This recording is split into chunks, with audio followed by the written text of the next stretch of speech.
అది కరెక్ట్గా డైరెక్ట్గా వచ్చి ఒక 6 months ఆ క్యారెక్టర్ని ఎవరిని కావాలని చెప్పి దాని తర్వాత మాతో సరఫరాతో మాట్లాడుతున్నాను. 6 times వచ్చి మీటింగ్ అయిపోయింది, సిట్టింగ్ అయిపోయింది, ఎలాగైనా ఆయన వచ్చి తీసుకొచ్చిస్తాను అని చెప్పారు. నాకు ఎవరు అని దాదాపు ఉన్నాయి సార్. గుడ్ న్యూస్ ఏంటి, సేమ్ క్యారెక్టర్ యాక్టర్ వచ్చారు. ఎవరు? నాగాలు కింద ఒప్పుకున్నారు. అవును సార్. నాకు వచ్చి నేను డెఫినెట్గా డబ్బిచ్చి ఆయన వచ్చి ఏమైనా యాక్టివ్ చేశారని నేను త్యాగేశ్వరు డబ్బు కోసం యాక్ట్ చేయలేదు.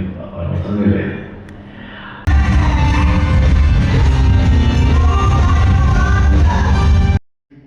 సో ఓపెన్లీ అసలు ఏమాత్రము ఆలోచించుకుంటే అదే నవ్వుతో తను అంత ఓపెన్నెస్తో తీసుకున్నాడు. లోకేష్ ఉన్న the place very one of the most wanted directors in